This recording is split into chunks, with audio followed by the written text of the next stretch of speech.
You thought it was over, we started it over. Just a different chapter, but still part of the story. Spirit of a patriot, but the heart of a soldier. If you wasn't part of the grind, you can't be part of the glory.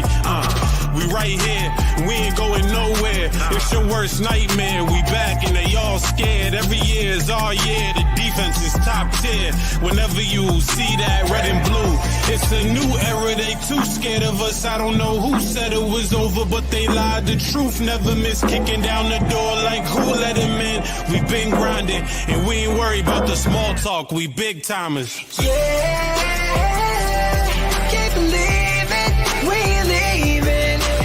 Yeah, we achieving. Can't be beaten. See it loud, see it proud from the top of my lungs. Hometown, sacred crown. You ain't trying with us. Around this time, you really can't deny. You can't run, you can't hide when the Patriot comes. All right, welcome everyone to the Patriots Friday Night Lights podcast. We have a special guest today. He's been on before, Travis. Nice to see you again. Thank you guys for having me. Appreciate you, man. Been a busy 24 hours for you guys. We were just kind of talking a little off camera. Just kind of, what are you feeling? Now that everything seems to have calmed down for the minute. Brother, I am exhausted. I'm ecstatic, but I am absolutely exhausted. I'm not going to BS you. As we were talking about, in the pre-meeting, we did 4 different podcasts, wrote 3 different articles like that couldn't even air, that couldn't even be published because the news kept changing that frequently. Like it got to the point where we just ended up doing a full half hour on the Duval Dive podcast just to break down everything that kept happening with the rumors as of earlier in the morning.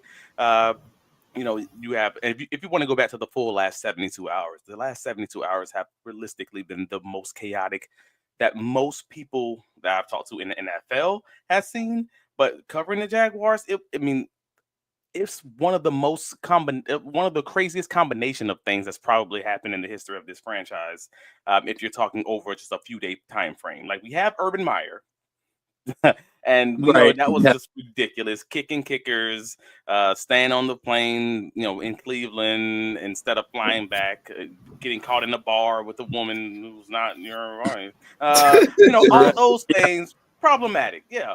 But those things took place over a whole season. This was 72 hours where you get the Jacksonville Jaguars Jacksonville Jaguars miss out on their top 2 candidates. Ben Johnson chooses Chicago because he doesn't like the structure of the organization, which can be interpreted a few different ways, whether it's Trent Baalke being there or whether he just doesn't like the way they truly are organized as far as the front office and the owner are concerned.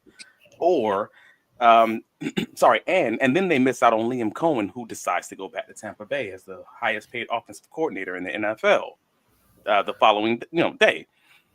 And then within 12 hours, the Jacksonville Jaguars fire their general manager.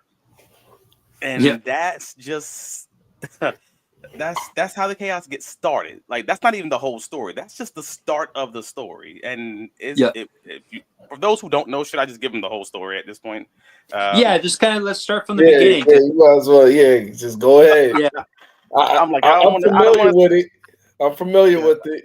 Because honestly, I don't want to talk the whole show off, but it's crazy. So you see, I'm wearing my Victory Monday shirt on Friday because it's been that kind of a party. So good things don't generally happen to the Jacksonville Jaguars. If you're a Jacksonville Jaguars fan, you know what I'm saying is truthful. The fact of the matter is, they were ready. The Jacksonville Jaguars, Duval Devout, they were ready to pick it. They were angry, passionately, just done with this front office, everything.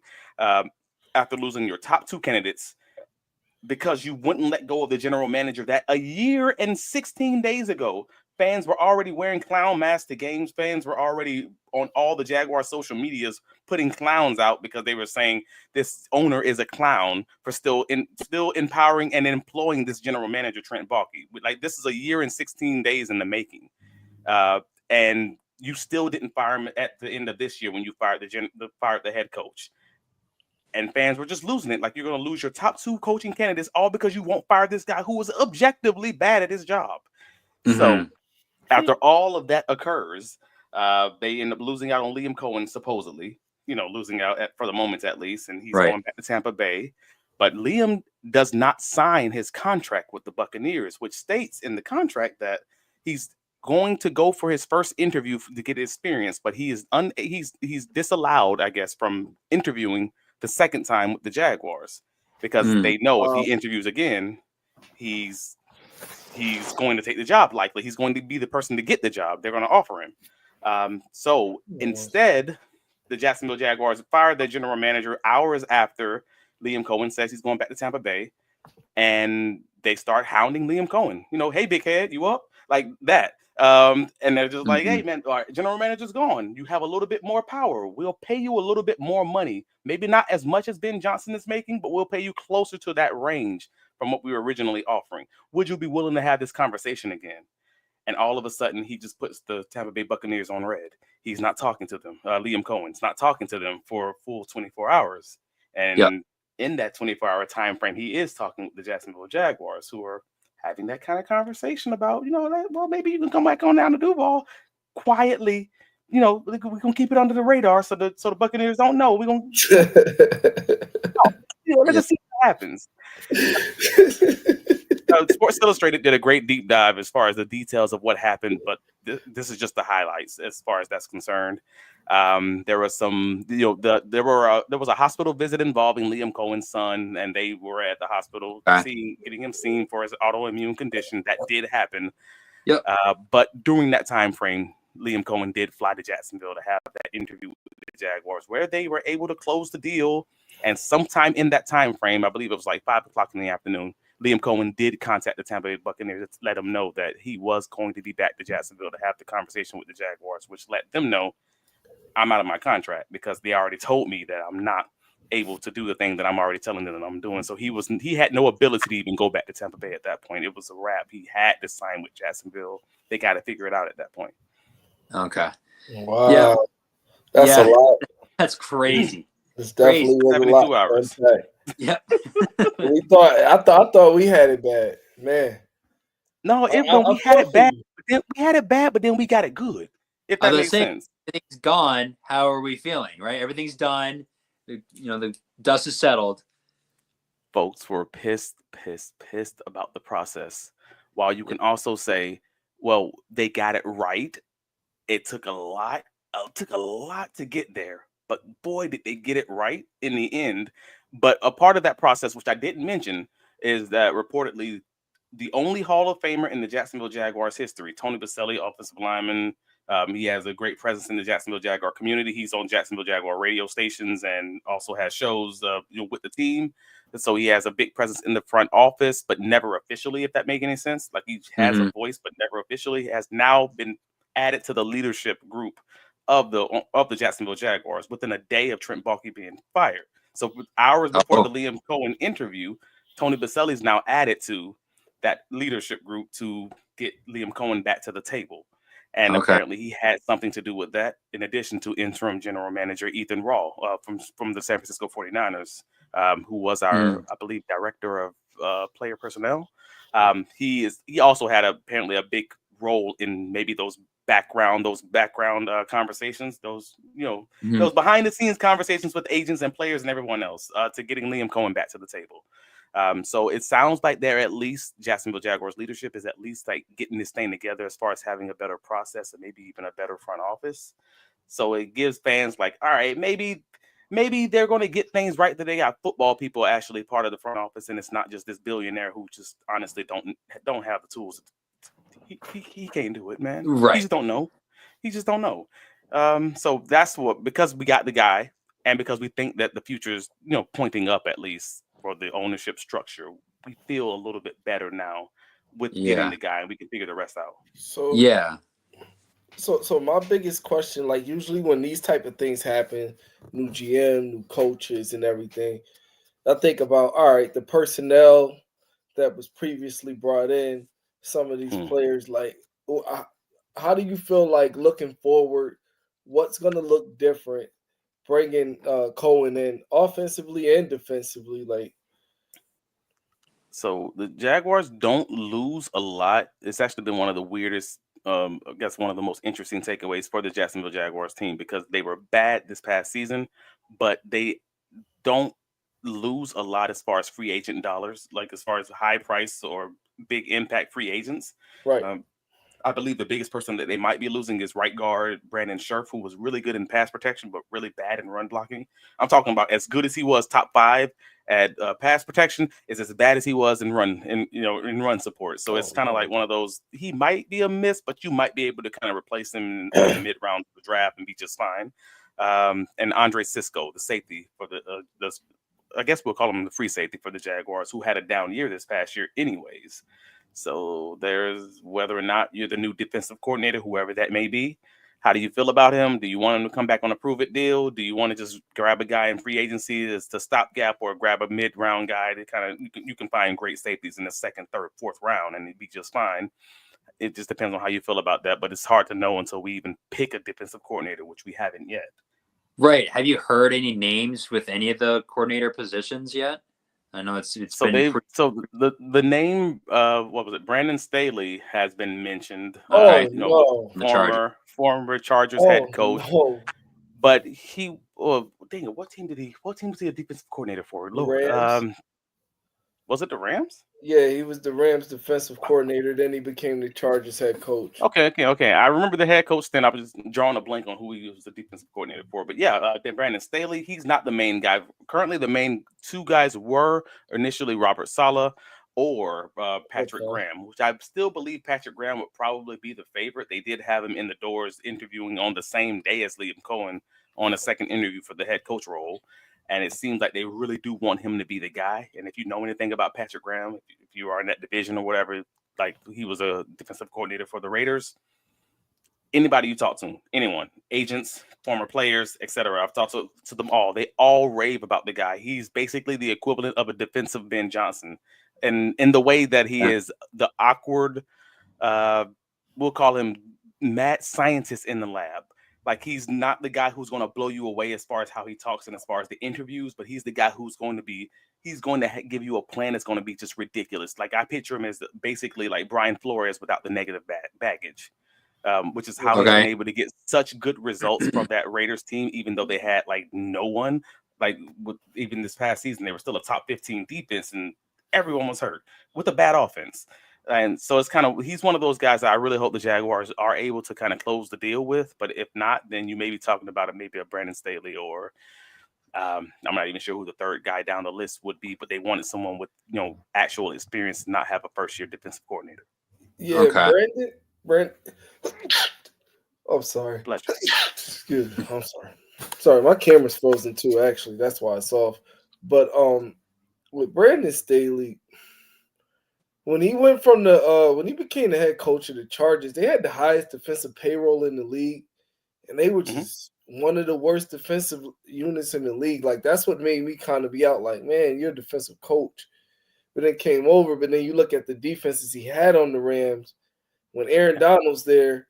Like, some of these guys, like, I hate to try to script coaches of players, but some of them is like, I don't know. It's hard not to succeed with certain players on your team. You have a cheat code. It's going to be kind of hard to have a bad defense. I fully understand you. I know. But he had Derwin James, and the Chargers had some guys on that defense that just literally just suffered. And then you look at what Harbaugh just took them this year, and they were what, seventh in the league this year defensively. I think overall defense somewhere up there. They're very high. I mean, that's the AFC West, though. That's the old guys conference. I love what they got going on over there. Like, you would need all those coaches. You got Andy Reid, Pete Carroll, Jim Harbaugh. I mean, what is it, John? No, Jim. It's Jim Harbaugh and Sean Payton. It's pretty good. Yeah. That's not a bad conference. I'm happy to have Harbaugh Carroll again. That's just gonna be ridiculous. That's a ridiculous dogfight of a conference. It's gonna be that old AFC North. AFC West. What? No, I'm treating it like the old AFC North. Yeah. That's that dogfight of a conference where you're always gonna have 3 teams in the playoffs. Yeah. So, so you got rid of Balky. Have you guys found another GM, or are you still looking? So again, Ethan Raw is the interim general manager currently, Okay. and there's still a question of whether or not they like. I've asked multiple people. No one really knows whether or not he's going to just ride it out for the whole 2025 season, or if they're going to try Okay. to start this ramp this thing up quickly. Because within Liam Cohen's contract, he does have the ability to help them find the next general manager. So Okay. you have to assume that they're going to start that process of looking. I mean, we already know Ian Cunningham is on that list, or reportedly has been added to that list of players of general managers that he would be willing to work with. Ian Cunningham, Chicago Bears assistant general manager. Ray Agnew, Detroit Lions assistant general manager. Mhm. And I'm not sure if a third name has like reportedly been mentioned, but we've heard a few of those names. Whether it's the guy from the New York Giants, it's like Brandon Bowen, something along those lines. I'm drawing it's BB, his initials. There's a few guys who like are in that top group of guys who might be able to kind of get this thing done quickly, because Ian Cunningham has been in multiple interviews already this cycle, and he just hasn't gotten the job. Like, he was in a second interview with the Tennessee Titans even before they ended up signing the guy from Kansas City. It's what might be. Lord. So I'm drawing a blank on if Ray Agnew has actually had any interviews this cycle, but nevertheless, like, those are the top guys, and so it's quite possible that they can kind of get this thing wrapped up really quickly, because both of those individuals are minority candidates. No Rooney Rule issues. Mm. You can interview those two guys and literally be done with the process, and just kind of, hey, who are you hiring? Let's get this thing moving. But we'll see what happens. Yeah. So were you more excited to have Bulky gone, or to find a new head coach? Because Bulky seems like he's been around for a long time, and what is it, 4 head coaching cycles? This I was feel like his Bulky's third one.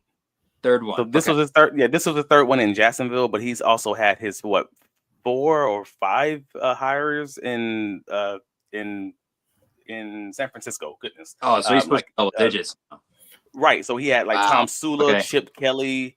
There's a few other names, like obviously Harbaugh. There was a few other names in San Francisco, and all of them had losing records. And then he had Urban Meyer with Jacksonville and Doug Peterson in Jacksonville, and this was his third one in Jacks. So it was. You can tell where I'm going with this. Trent Baalke easily was the biggest highlight of my day. Like, it was the biggest highlight simply because the reason we had Trent Baalke was because Shad Khan was unable or unwilling to actually do a real outside search for a general manager. So the only way we got Trent Baalke in the first place was our old general manager, Dave Caldwell, brought Trent in as the director of scouting. Okay. And 9 months later, Dave Caldwell's kicked out of the door and he's fired. And then they promote Trent Baalke as interim general manager, and they just keep him going that following year. They do the interviews, but it's the guy who's here is going to get it. That's kind of how it is. Yeah. Because he doesn't know much about football, so he don't know what he's looking for as far as general managers are concerned. That's just not happening. So that's how we got it. So it was a 13-year mistake, because Dave Caldwell for 8 years and then Trent Baalke for 5. Like, it was a 13-year mistake, all trusting a guy who is not even working here anymore. So I'm ecstatic about that guy being gone.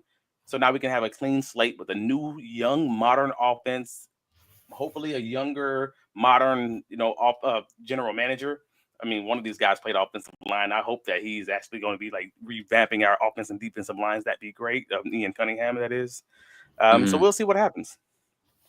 Yeah, because I mean, that's crazy. I mean, that's like one of the worst track records in NFL history when it comes to a GM. Like, it has to be up there. And he was just around for so long, and it stinks that it was but the owner has a terrible record also, so he doesn't know better.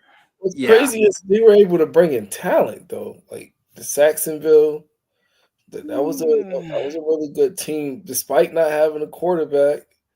Well, a good portion of, I say a good portion, nearly all. Yeah, I'm not crazy. Saxonville was back in 2017, so that was still under Dave Caldwell. Yeah, that wasn't under that. That was Dave Caldwell and Tom Coughlin, Doug Marrone, and those guys. That wasn't Trent Baalke. So that was just rollover. Josh Hines Allen. The only Pro Bowlers that we had that were actually voted and not alternates that were Pro Bowlers came from Dave Caldwell. Not even Trent Baalke, who hasn't had an actual Pro Bowl player yet. in his Yeah, 5 considering he years. paid that corner we were talking about, Tyson the one Campbell. from Georgia. Yeah, Yep, yeah. Tyson Campbell. Yeah, they paid him all that money, and I think they said that's the highest paid for a defensive back to get paid without making a Making a Pro Pro Bowl or Bowl. something like that. You got So, it. and then it And was like he the whole thing with Trevor Lawrence, and in his case, I do feel a little bad for him because at the end of the day, the expectation with a lot of these young quarterbacks, I feel like I tell everybody, they all need to have their own individual room for development and growth because we can't measure everybody against the Mahomes of the worlds and what I mean, measure everybody's playoff records. But Trevor Lawrence has had a rough road as far as because the people above him hasn't got their stuff together. It's kind of hard that yep. you would put it down on him to make sure that he has to have it together. This young man got to like walk in there to fix all of these problems. So Yep. it's like just to even be critical, I'm like, oh well, he's making this amount of money a year. That's not his fault. They came obviously with a blank check or whatever the case may be. Clearly, they see that he's worth it, or he has the talent for it. It's just like I said, I just hate to see the constant coaching carousels and things like that. The Patriots, we done kind of had a quick musical chairs real quick. Hopefully that's the end of it. But I can't. I'm not ready to feel bad for y'all just yet. I think y'all need. I think y'all need another 5 or so years of this before I could start feeling bad. Oh no, it was bad. It was bad this year because I get mad at other Patriots fans sometimes. I'm like, yo, come on, let's deal in reality. But this past year, I'm just like, I think I developed heart problems. Seriously. Now remember, you still talking to a Jacksonville Jaguars fan. I want Yeah, to be clear on this. we got to take a step back here, right? Comparatively, this ain't close. Yeah, no, I feel you. I definitely feel you. I So definitely. no, I got you. It's Yeah, not. but where are This we is not at who with had it Trevor? worse. We Yeah. are. I'm on a good spot. I'm personally on a good spot with Trevor because I'm now to the point where I can say, cool. We have what I believe is a good coach. We have a great. Yep. I believe we have a good coach who made Baker Mayfield look good, who made Will Levis at Kentucky. At the time he would have been a first round draft pick, especially if he would have continued that trajectory. But obviously, Liam Cohen left Kentucky the year after. Will kind of did this and became a second round draft pick. But nevertheless, he made Will Levis look good in college. Made Baker Mayfield look good in this offense this past season. I think by taking more off his plates, similar to what Joe Brady's doing with Josh Allen in Buffalo, taking more off his plate, actually giving him just a reasonable running game. Doesn't have to even be top 10 in the league, but just top 15 running game. I think you will then make it be known, like, oh no, this guy is a top 10 quarterback. You'll be able to better see it. Not dissimilar to Brock Purdy when people last year he was like looking so good, but they didn't need him to be Superman, and then he started looking like Superman. If that makes sense. Okay. And Sure. when it comes to like the run game, right? We were kind of talking about the draft earlier.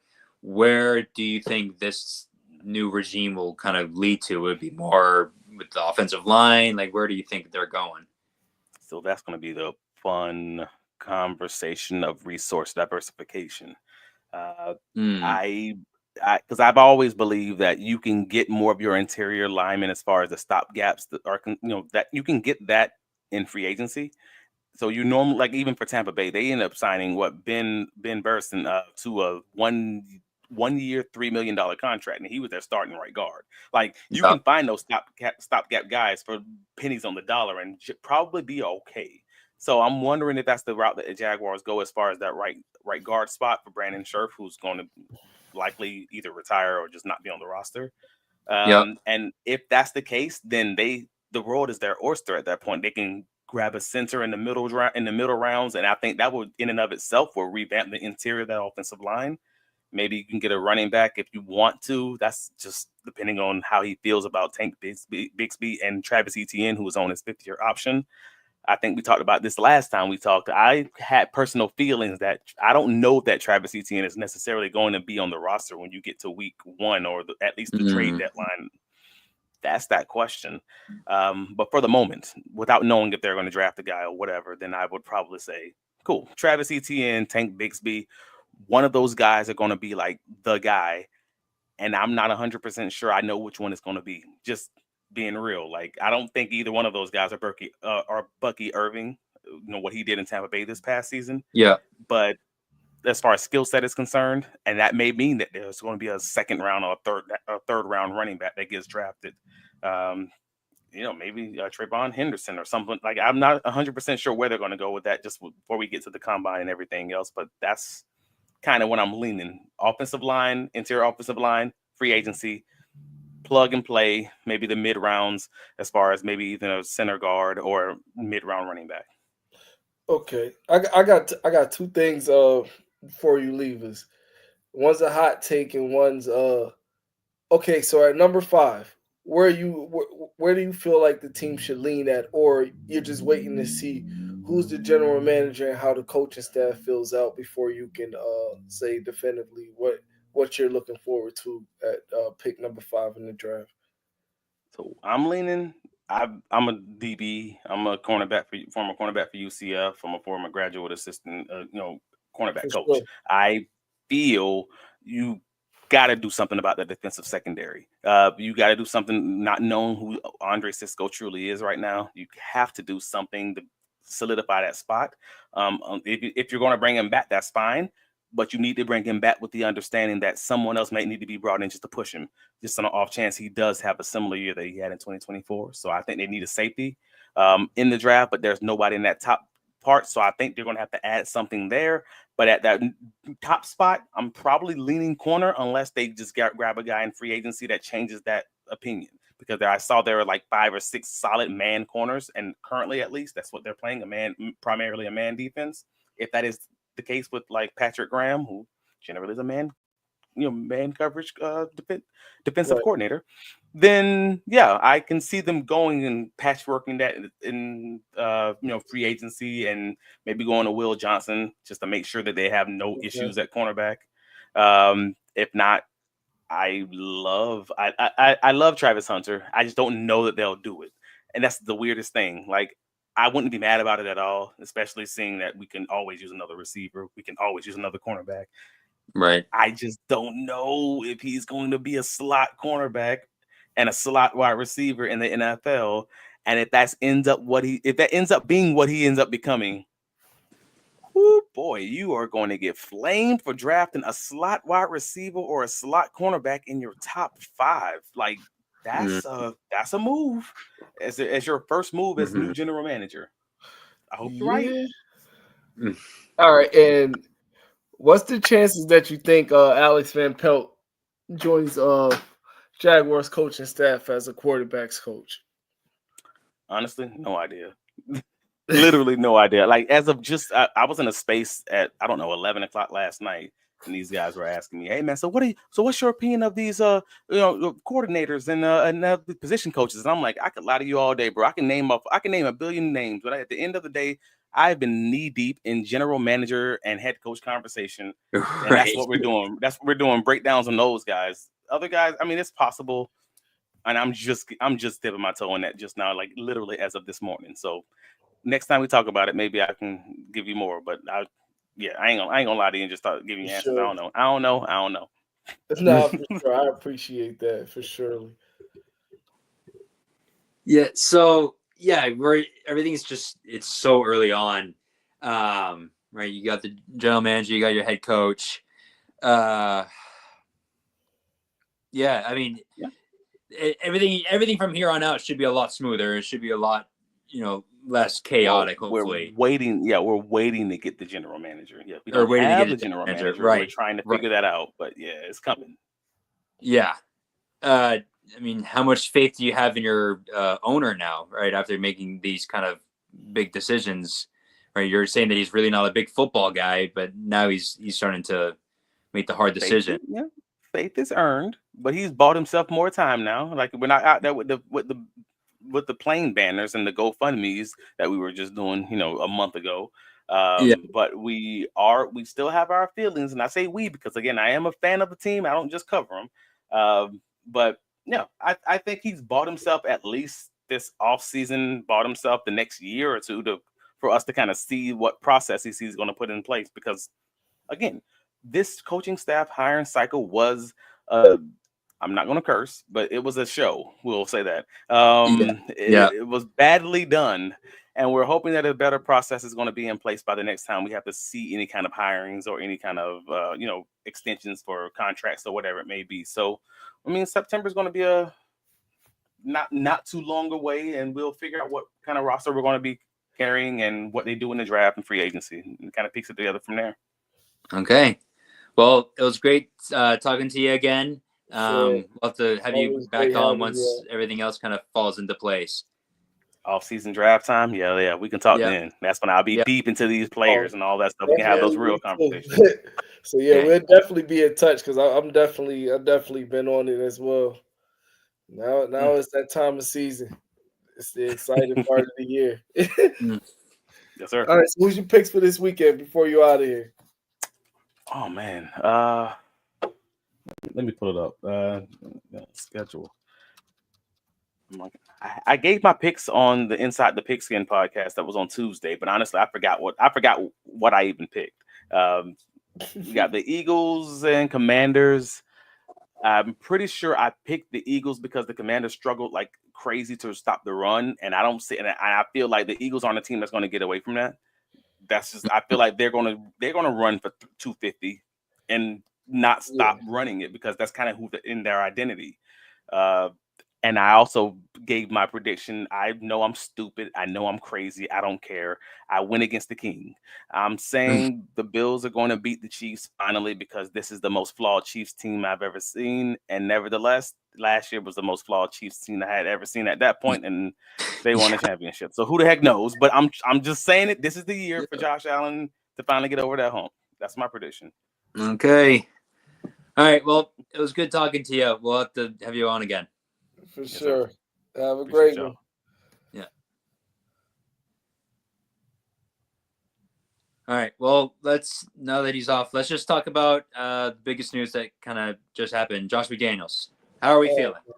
I love it. I love it. I'm not gonna lie, because it's like for all the factors and the reasons of it's crazy because we're not worried about Josh McDaniels getting stolen off our roster to be somebody's head coach in the next year or two or whatever the case may be, because his last two coaching stints didn't go over too well. So I do feel like that's somebody that Drake May can settle down in with, because Josh McDaniels morphs the offense to work with the players rather than come in and implement in a particular system. Because even, we can go back to the Mac Jones rookie season. They understood what Mac Jones could and couldn't do. Like that game up in Buffalo with the 40 miles per hour wind. Yeah, he threw 3 times. With just a straight running game plan, and said, Bill, this is how it's going to work. Regardless of what people say, I think that's the smartest thing you did, because it got you the win that you were looking for. And why throw the ball when Mac Jones can't even throw it in that type of weather? So they never hid their hand. And like I had said, Super Bowl time, he said Josh McDaniels installed 8 plays going into the lobby, and 5 of them worked when he used them down the stretch. And that was when Tom, the last 2 minutes of the game, it was called Haas Juke or something like that, where they would come out, the Patriots would come out with like a fullback on the field and a running back, and I think a tight end or 2, and then they would get the Rams to come out in their base personnel with their 3-4 with 4 linebackers, 3 down linemen, and then the Patriots were audible and then spread it out. Now you got Rob Gronkowski lined up one-on-one with the linebacker, and obviously, it gave Tom any indications of this is zone or where the blitzes were coming from and everything. So Josh McDaniels is definitely a monster of a coordinator, because he has that chameleon type scheme where he's going to come up with something that's going to, like you said, attack tendencies and everything. So I love it. I really love it, and I feel like we got back to coaches that are going to be holding players accountable instead of trying to get away from this. Oh, we need to get away from the old Patriot way. No, like Bill said, he doesn't know what the Patriot way is. It's just hard coaching, getting guys to buy in and do their job. Right. And that's what it is. So I love it. Yeah, I'm not the biggest fan of bringing the band back together kind of vibes. So at first I I was like happy we got McDaniels, but I was a little hesitant. But just the more I think about it, I think it's perfect. I mean, he's young. I mean, we saw what he did with Mac Jones only a couple of years ago, right? It was like the best season Mac's had. Mac's been a complete disaster since then. Went 10-7, went to the playoffs, like you said, and against the Bills, we completely changed our entire offense for that game. Like super chameleon type of head coach. I think it'll be easy for him to transition a new age offense that'll work with Drake May's talents, just like with the dual threat and everything like that. I think it'll be super easy for him to just come up with something on the spot. And it's kind of relates to what we've been talking about this whole offseason since Gerard got fired was we haven't had coaches that can, handle the big moments and in pressure times, make the right decisions. McDaniels is that guy. He's always been that guy. I think it's awesome. And then having Terrell Williams from the Lions, I think that was awesome. The second his name came up, I wanted him. I think that was just a fantastic hire. I think Vrabel's done a great job with the two coordinators so far. Yeah, for sure. And he's previously been with he used to be on the Tennessee's coaching staff. I seen he was talking about when he worked with Miami, some of the players that he worked with. So I'm happy for guys like Anthony Jennings, who has been, rising and rising as the years go on. So I feel like we're going to see a big year from him. Hopefully Christian Barmore gets his health under control, Keon White. So I definitely want to look towards what's going to happen on the defensive line. I know I tweeted you the other day, like, yeah, should I talk about the decline that Butler and all the stuff that Vrabel?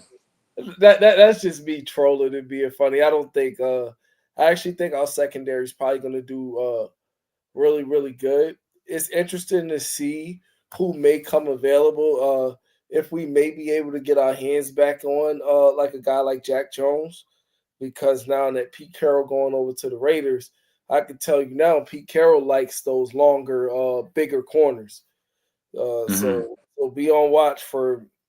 I could just tell you now, maybe somewhere maybe later on in the rounds, probably in the second. I wouldn't be surprised if I could see the Raiders taking a swing at that corner out of Eastern Carolina. What's his name? Sherelle Revel or something like that. Sherelle Jr. Long corner 6'3", things like that. So we'll see like how some of these coaching staff. There may be some personnel guys that are out there because new coaching staff's coming in. So the Patriots could possibly capitalize on a trade somewhere. Because we got rid of or I don't know if we didn't necessarily got rid of him, but our cornerbacks coach is leaving. But I don't really have any worries because Christian Gonzalez is the type of player that no matter where he's at and what defensive scheme he's in, he's gonna be the best player on the field.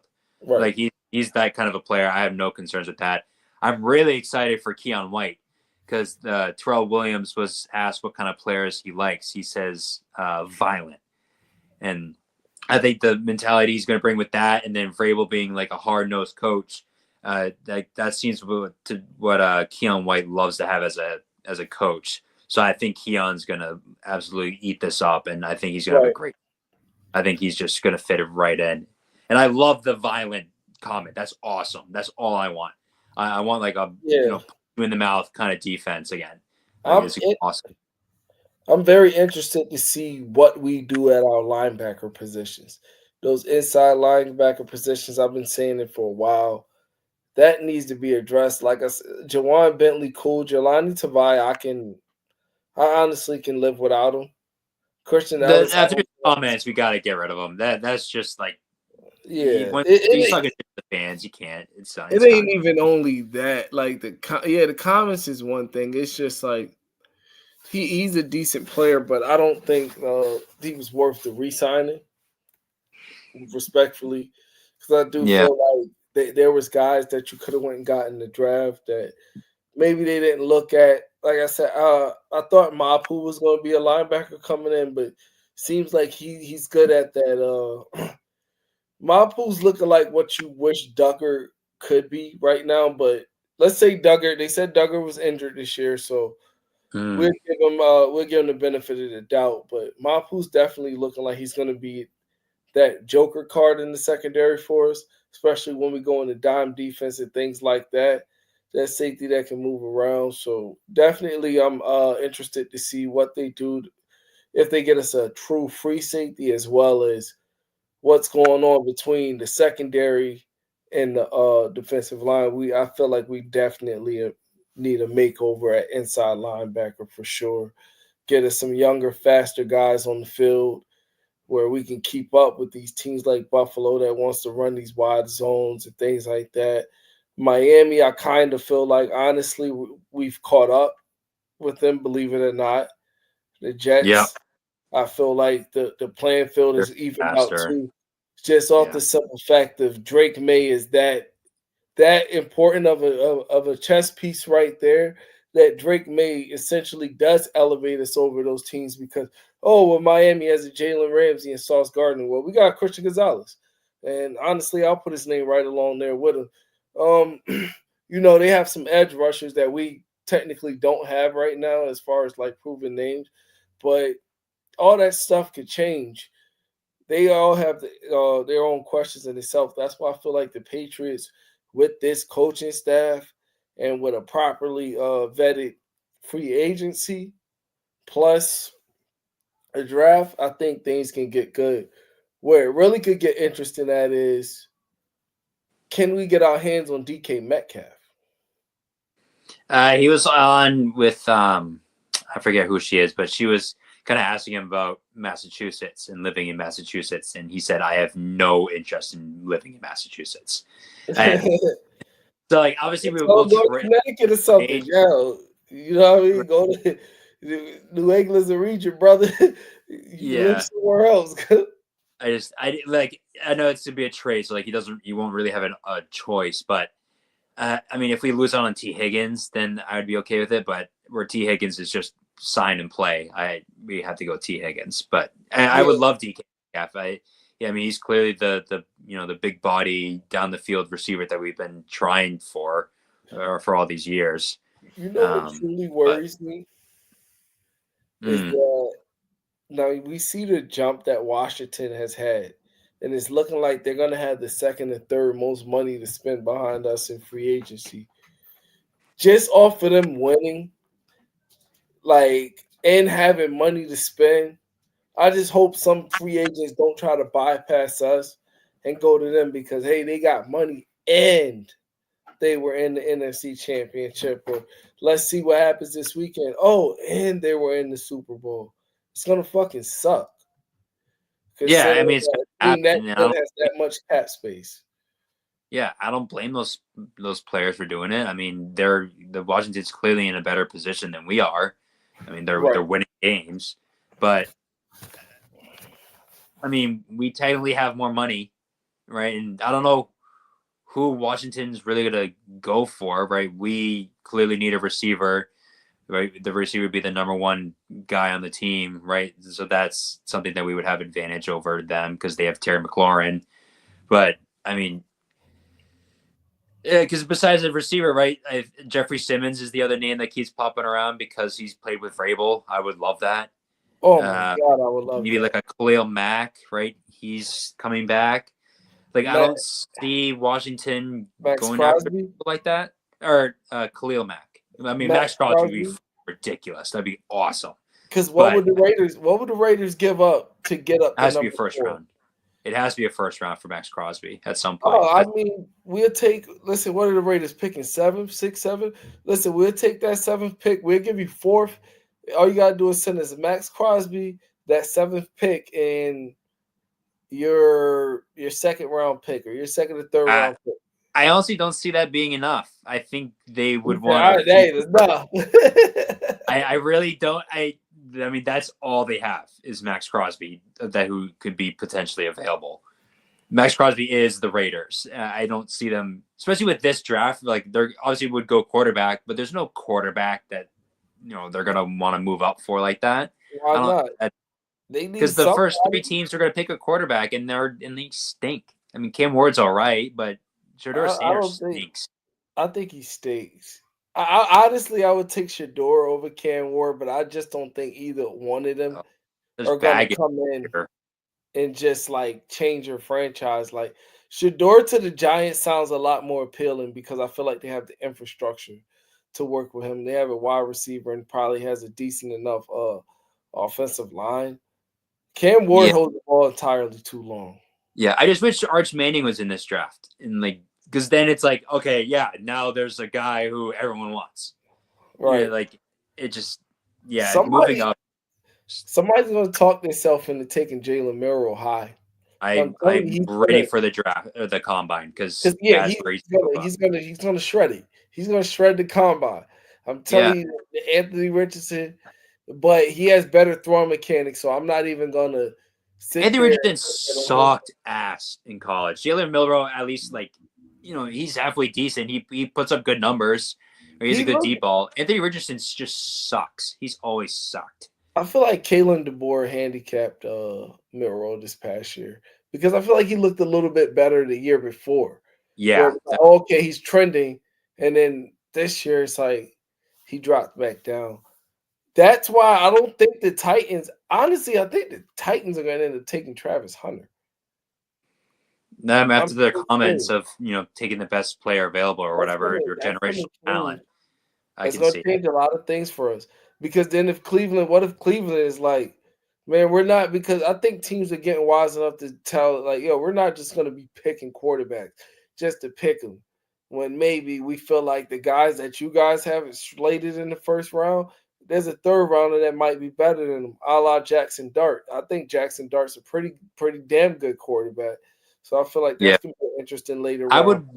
I would want the teams ahead of us to pick quarterbacks because then there's an urgency to get a quarterback because like they're all going, they're all getting drafted. We got to move up to get one. Like I'd be nervous because I'm seeing more traction about Abdul Carter going to the Titans. Like that would suck. Like I want quarterbacks to go so that people want to move up so that they can get one if they really want one.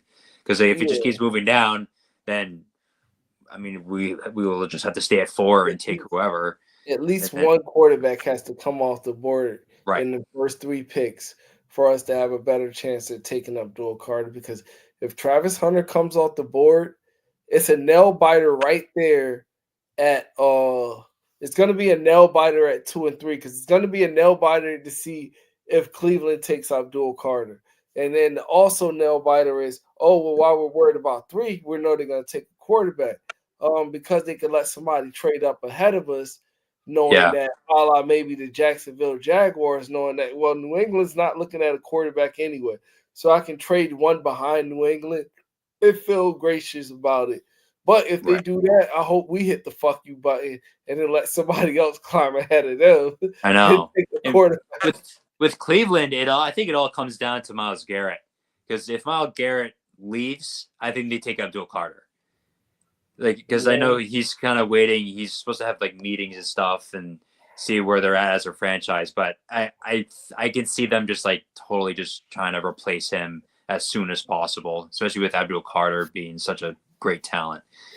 That's kind of like this draft literally comes down to the day before the draft, before we like can actually like figure out what's going to happen, because like there's just so many moving pieces. I feel, especially with like free agency and stuff, just what's going to happen, because there's no player coming in this draft that's like he is 100% the number 1 pick. Like there's no like Trevor Lawrence, or there's no players like that. Like there's so many options at number 1 that it can be. Yeah, because this isn't a home run draft. It's one of those. It may be top heavy. That's why I like that the Patriots have, we have at least 4 or 5 picks right now in the top 100. I think it's 4.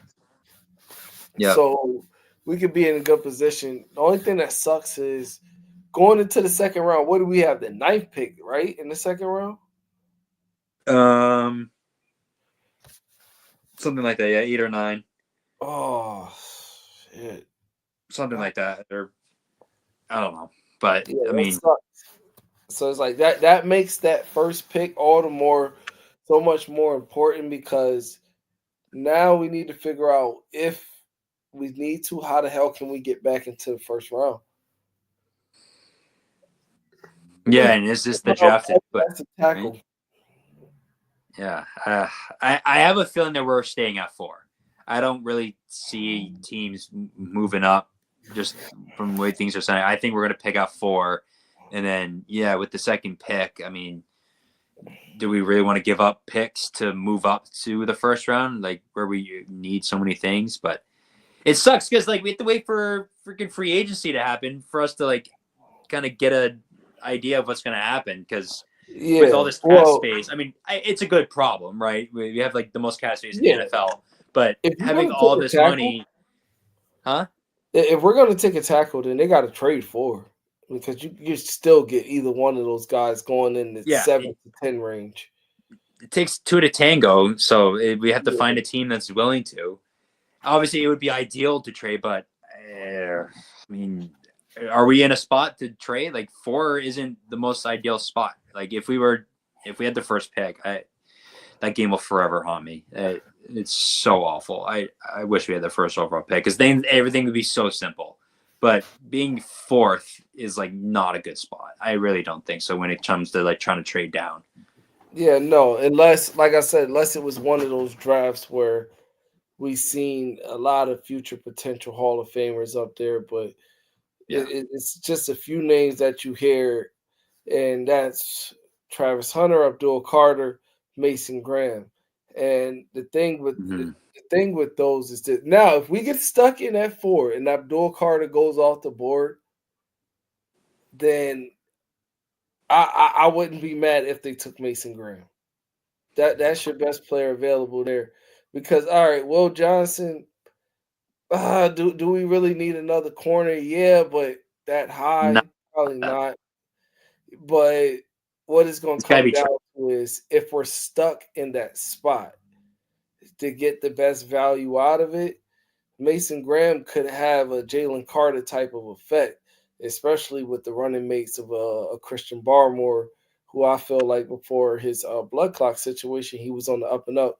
And like I said, Keon White, I feel like we haven't seen his best yet. He's itching at it.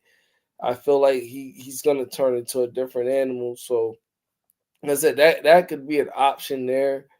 There's just so many things that the Patriots could do. It's just Right. We have like a billion different ways to go about it just with free agency and the draft that it's tough to like kind of figure it out. the only way Uh, T-Mac is justifiable. He's gonna, because if he runs like in the 4.5s, mhm, that's gonna be a red flag where he's gonna drop on the board a little bit just off that mhm. 40 time. So, but being 6'5", 212, if he can run like in the lower 4.4s or get somewhere in the 4.4s, it'll be justifiable for maybe him in that spot. But I don't know. I cringe at us taking receivers early. That Yeah, I want trenches. I'm so scared. Yeah, I'm still very heavy on Will Campbell. I love Will Campbell. He was just on a podcast, and the dude is just awesome. I love Will Campbell. I want his arm length to come in longer than expected. I don't know. I love Will Campbell. I want Will Campbell so bad. But if Abdul Carter is there and we take him, like I'm not mad. Like I just as long as it's an offensive or defensive lineman, I'm happy because I think just with Mike Vrabel and then right, well, obviously we know what our offensive line was like. So either of those, I'm very happy with. Yeah, I can tell you the pros and cons about both. Abdul Carter, I can tell you this now. His run defense needs a lot of improvement. A lot. Like I Mm-hmm. forget who it was, maybe Boise State I was watching, or who did they play before that? Indiana, maybe in the playoffs. Yeah, I want to say yeah, but Bro, I seen him get blown off the line multiple times. Like I'm talking about pancaked. Because he's as quick and as twitchy as he is, he's only about 250 on the edge. So, mm-hmm. those guys, when they send those tackles downhill, I'm just hoping that's not happening in the league. And like I said, with Will Campbell, he definitely struggles against guys with length. I can tell Mm-hmm. you that wholeheartedly just from watching his tape. like I said, specifically, I like to go to watch that Texas A&M versus LSU tape where he saw Shamar Stewart and Nick Scorton, two bigger defensive ends with length. They gave him some problems in that game, so the reach block is definitely going to be a concern. That's why a lot of these guys are projecting more as long-term guards. That's what makes it so hard that you don't have this home run left tackle in the draft. You don't have a home run quarterback in this draft. You have a home run talent in Travis Hunter. Mason Graham is definitely he's a very, very, very good player. Abdul Carter. So it's like there's gonna have to be a diamond in the rough somewhere in this draft. It has to be. Yeah, because this is just giving me the vibes of like we're in Riddler or Ritter, Kenny Pickett, like that draft. Exactly what it's just like a bunch of just like, I don't know. Like that's the kind of vibes that I'm getting with this draft. It's just there's no one that's like, there's no like 5 people. Like there's like a rough top 5 draft order. Mm-hmm. But, I mean, if you told me Travis Hunter went 1, I wouldn't be surprised. If he went 5, I wouldn't be surprised. Right? You can kind of say that about everyone in the top 5. There's no real order, and I think just free agency is just going to be huge to kind of determine it. Which I guess it's kind of always the case, but I just feel like especially this one where we have so much cap space. It definitely is because there's a lot of teams that needs quarterbacks, but not everybody's in position to even strike a deal on one. Like the Jets. All right, you guys got the coach, but where's the GM and where's the quarterback? The Raiders. The Raiders, I was about to say, they might get Russell Wilson now, right? They may be completely out with Pete Carroll. I'm seeing Russell Wilson kind of everywhere, right? They could be totally out. Like, it's crazy. Trying to get in position to get Arch Manning. That's what I would be worried about. Mm-hmm. Because look at Carolina. Look at Carolina. Carolina, I know a lot of teams look at Carolina and look at it like this. We still don't know fully what Caleb Williams is, but the Carolina Panthers, had y'all not trade DJ Moore and the whole first round pick and all that, you would have ended up with the first overall pick in the next year's draft, and you could have had Caleb Williams come there. Now, what he would look like there, I don't know, but you traded up to get the first pick in the draft, only to be so bad that pick that you gave up became number 1 in the following year's draft. Yeah.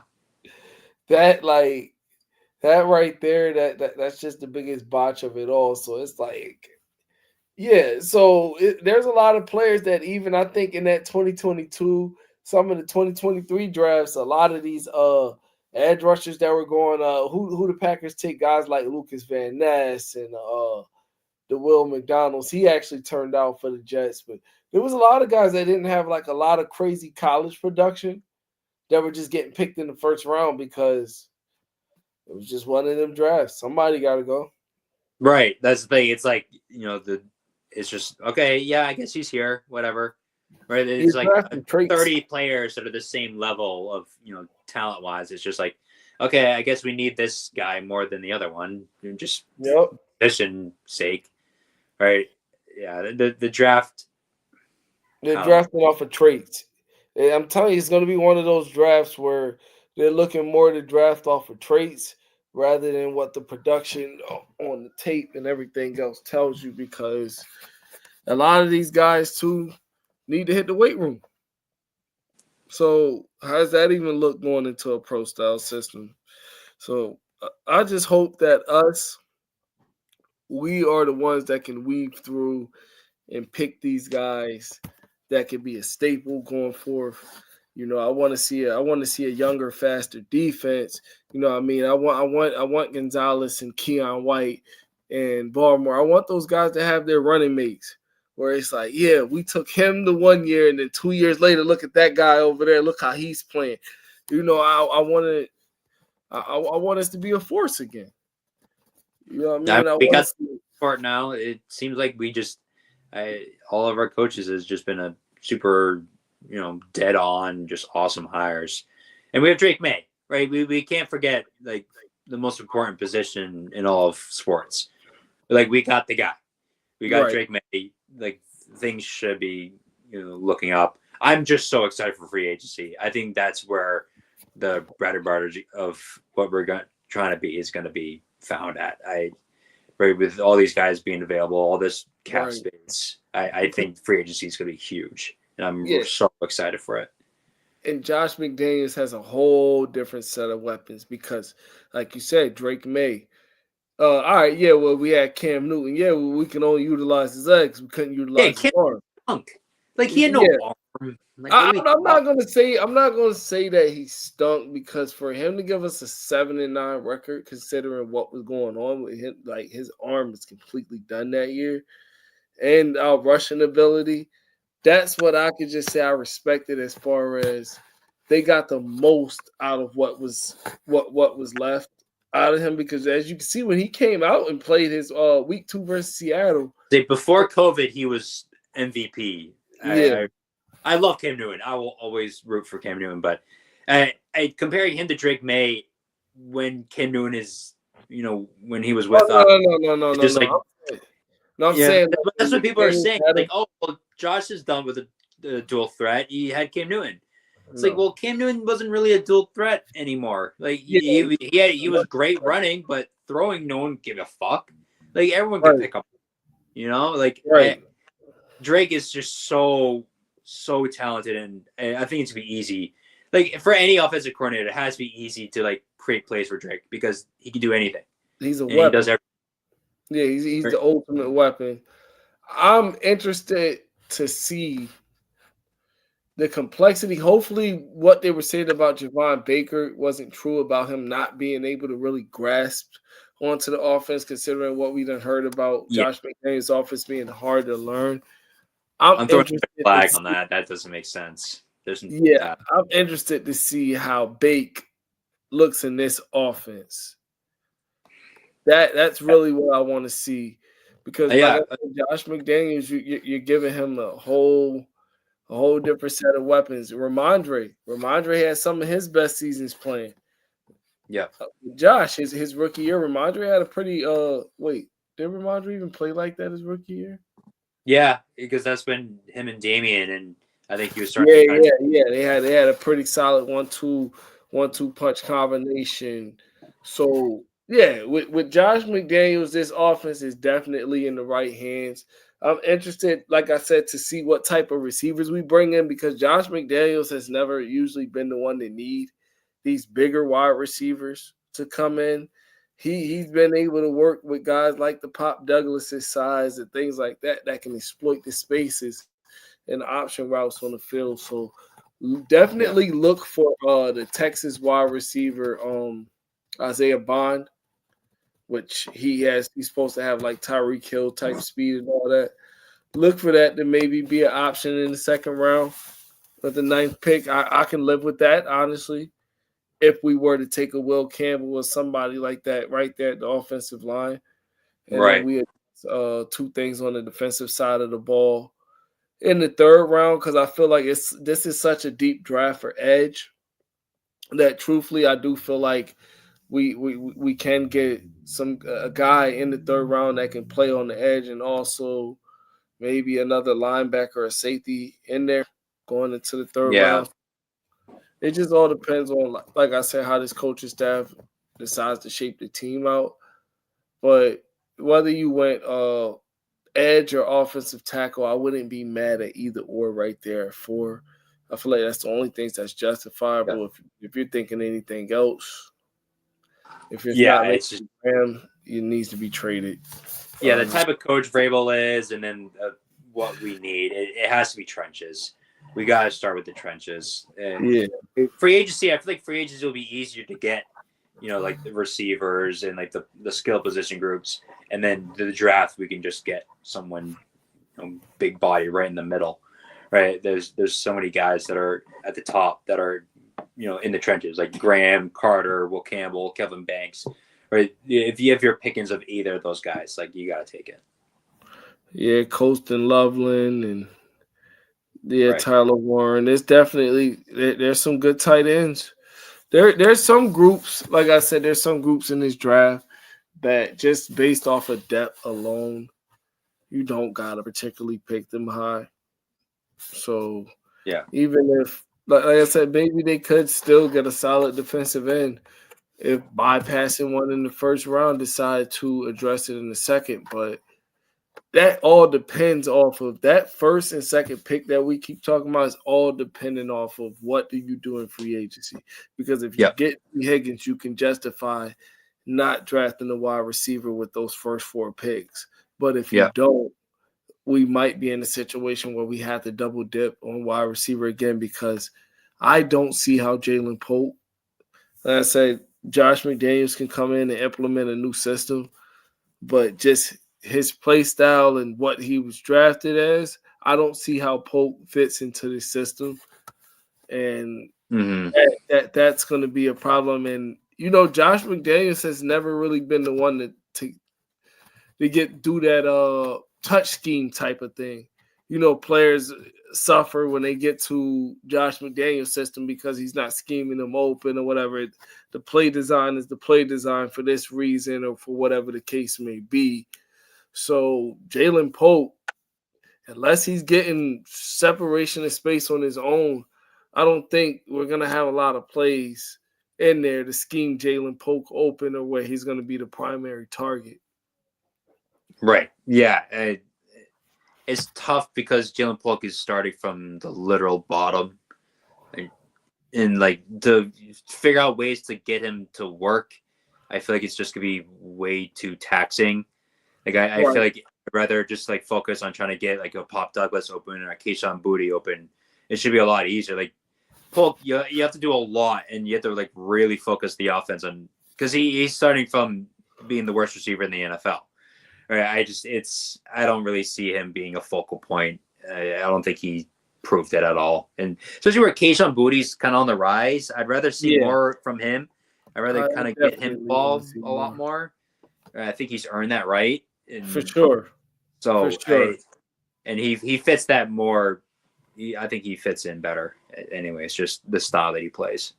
Yeah, and I'm extremely proud of him because the fact that when we got him in the 7th round, I was like, okay, I remember what he was his freshman year. And I always say talent like that just doesn't diminish or go away. It's kind of like self-inflicted.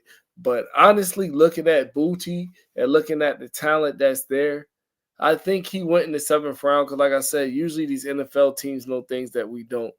And look what happened, the little gambling thing that came out. I think that was due more to that plummet of where he was picked at rather than just understanding the overall talent of him because he was a top 10. He was easily a top 10 wide receiver in that draft class. Right. But he, like I said, look at where we found him at. And then considering the whole gambling thing came out a year later and it's been, this is stuff that's been knowledge amongst people that's, I guess, within these circles about what was supposed to come down with the Keyshawn Booty situation. So, like I said, if he's going to climb back to what he was and what we closer to seeing him where he was taking over games in college, then you want to know what? I'm all for it. And we can bring in an alpha wide receiver, even if it's T-Mac that you want. And you can get him a little bit down the line. Don't pick him at 4 then. Take him later on down the line. I just want to see the team get maximized. I feel like the defense and everything is going to be definitely in good hands. The trenches are going to get taken care of. But I'm ready to get back to seeing this offense be something that is like, man, here comes the Patriots. Yeah. We don't want to see those guys this week. You know what I mean? Right. Well, speaking of those, what are your picks for the weekend? We're seeing a lot of talent offenses here. I got Kansas City in a close one, considering that they're the home team. Yeah. I got Kansas City in a close one at home. And believe it or not, I think Washington's going to pull this out because Dan Quinn, he deserves a hell of a lot. He deserves a hell of a lot of credit. And I feel like usually in the playoffs, Dan Quinn gets his teams and his defenses to show up because Look at that game when we first played the Falcons coming out. They were ready to go. They looked young, they looked fresh, they just looked so much faster than us. And the way Jalen Hurts has been throwing the ball lately, Not really throwing it right. Yeah. like that's why I feel like honestly MVP should probably go to Saquon Barkley. I get the Lamar and Josh Allen things, but Saquon Barkley is such an eraser. Like, bro, he's a home run hitter late in games. Like, Hurts can struggle all game and things are just going just messed up. And then here comes one handoff, and you just see this guy just running through. It was the Rams game. He did it multiple times. Like, he had multiple home runs in that one game. I've seen it happen multiple times throughout the season when the Eagles is stuck in tight games. Because if he runs them to a Super Bowl, because if the Eagles win the Super Bowl this year, nobody's going to be putting that more on Jalen Hurts. They're going to be putting that at the feet of Saquon Barkley because they're going to say that he had A.J. Brown with a broken passing game, Devonta Smith. And I felt like that was always going to be the case there in the first place because unless you got a well-balanced offensive coordinator, a well-balanced team, everybody cannot be a superstar because now you have too many chefs in the kitchen. So being that now you figured out that, this team works best when we put the ball in the hands of our running back and try to play action off of whatever the case may be. A.J. Brown, these guys that sign these big contracts, that's their money as well. They need a certain amount of catches and a certain amount of yards at the end of the year. So that's what's messing with him too. Not to mention when Jalen Hurts, like I could even show you a video. Me and my girl was sitting here. My buddy, like I say, he's a diehard Eagles fan. He's hoping he goes to his third Super Bowl. He called me in the middle of the game. I'm talking about he's in the stands, drunk as shit. Jalen Hurts sucks. Look at this shit. He's going crazy. Arguing with other fans there. Everything. So, Jalen Hurts, this is probably going to have to be a game where he's going to have to be on notice because how many times are you going to get by throwing for 120 yards or something like that? And Jaden Daniels is putting that type of pressure on his opponents going into this year. So it's like that goes to show you what strong coaching and a strong quarterback can do for you. So hopefully we get to experience that with Drake. Where everybody can see just how great he really is. And these weapons that people claiming we don't have talent and things like that, at times it didn't look like it was that big of a deal. I'm going to be honest. But offensive line, if I had to pick my pick out of the unit that fucked us the most this year, it was definitely the offensive line, and especially down in the red zone area. Too many times it was just like Drake may come in and it's like I don't get the same jitters that I had with Mac Jones. He comes in and I'm like, damn, this dude's making plays. He's getting the ball to the right people. They're coming out accurate. Get to the red zone. He gets sacked. I mean, look at the Titans game. We tied the game up and Drake literally just ran around the entire field just to create time and you see some of the offensive linemen just standing there not doing anything because they can't block anything, and Drake's just 50 yards, just running around and making plays. But we'll get there. We'll get there. Right? It's just we're in such a bad spot because it's between now and free agency, we're just gonna be kind of hoping and not really, seeing a lot of things happening. But all right, well. It was good talking to you. We'll sure. I'm excited to watch some football, but hopefully we hear some more stuff this coming week of coaching stuff and whatever. But we're getting into a dead zone soon, so it's just a lot of hope. But at least we have hope. I'm checking out the Senior Bowl tomorrow, so okay, those will definitely be some guys that I got some eyes on. We'll re-interview. Okay. Yep. All right. It was good talking. Yeah. 37-year-old. We're on to Cincinnati. It's nothing about the past, nothing about the future. It's right now we're preparing for Cincinnati. Okay, do you feel like the talent you have here is good enough? We're getting ready for Cincinnati. What is your size build? Well, I mean, I'm just asking, do you think you've done enough to help Tom Brady? We're getting ready for Cincinnati.